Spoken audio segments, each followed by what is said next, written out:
Assalamualaikum warahmatullahi wabarakatuh. Perkenalkan, nama saya Anissa Lintang Cantika dengan MPM akhir 061 dari kelas Bahasa Indonesia G503. Di sini saya akan menjelaskan terkait kesalahan-kesalahan pada bahasa Indonesia dalam ruang publik.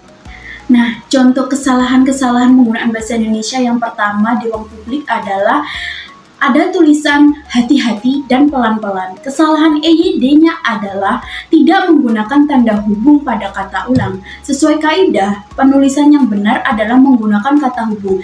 Jadi di antara kata yang berulang itu terdapat tanda hubung. Kesalahan ini muncul karena ekonomi bahasa dan teknis pembuatan. Menambahkan tanda hubung dianggap merepotkan dan memakan ruang yang bisa digunakan untuk memperbesar huruf. Secara kaidah, ini salah, namun secara konteks lokasi saya setuju.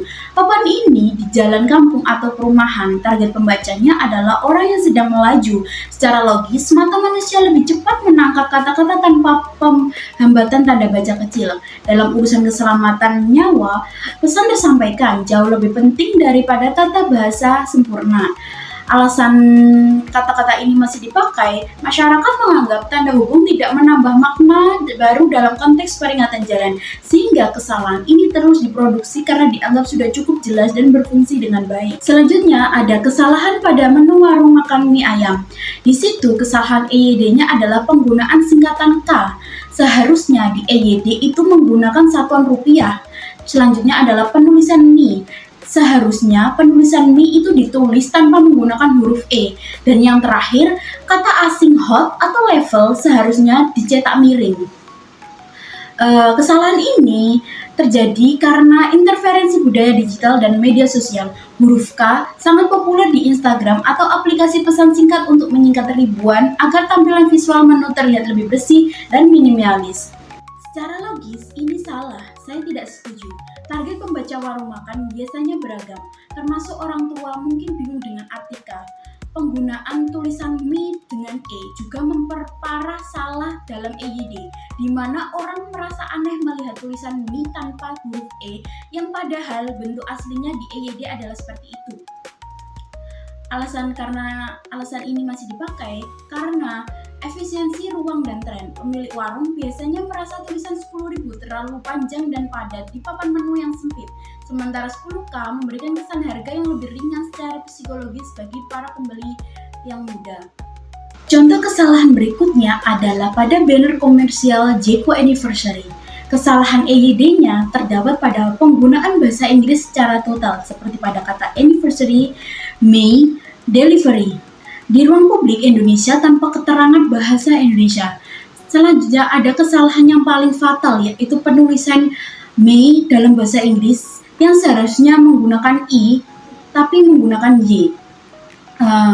Kesalahan ini muncul sebagai strategi branding prestige atau gengsi. Merek besar sering merasa bahasa Inggris memiliki nilai jual lebih tinggi dan memberikan kesan internasional bagi pelanggan di pusat perbelanjaan yang mewah atau disebut juga mall. Menurut saya ini salah karena melanggar Perpres nomor 63 tahun 2019. Secara logis, saya sangat tidak setuju menggunakan mie di tengah kota di Indonesia adalah bentuk pengabdian identitas. Target pembaca memang masyarakat urban, namun mengasingkan bahasa nasional di negeri sendiri hanya demi estetika pemasaran adalah langkah yang tidak mendidik. Alasan ini masih dipakai karena tidak adanya sanksi tegas. Perusahaan merasa aman-aman saja melanggar kaidah bahasa selama citra merek mereka terlihat keren dan produk mereka tetap laku. Nah, kesalahan pada penggunaan bahasa Indonesia di ruang publik yang terakhir adalah di situ terdapat tulisan atimu kudu adem seng panas soto kuai. Kesalahan EYD-nya adalah penggunaan bahasa daerah atau bahasa Jawa, sedangkan di ruang publik ini seharusnya mengutamakan bahasa Indonesia. Kesalahan ini muncul sebagai copywriting kreativitas berbasis komunitas. Penjual ingin menciptakan suasana yang cair, lucu, dan akrab. Menggunakan bahasa daerah adalah cara tercepat untuk menyentuh sisi emosional pelanggan lokal. Tetapi secara formal ini menyimpang. Tapi secara konseptual ini benar. Secara logis saya sangat setuju. Target pembaca adalah orang yang mencari makanan rakyat. Bahasa Jawa memberikan kesan rumah dan keramahan. Ini adalah kelogisan strategi pemasaran lokal yang memahami psikologi di masa daerah tersebut.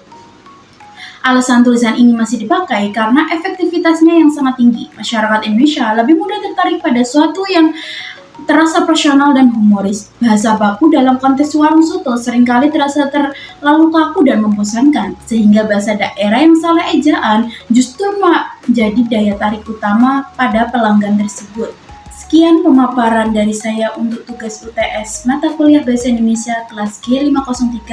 Wassalamualaikum warahmatullahi wabarakatuh.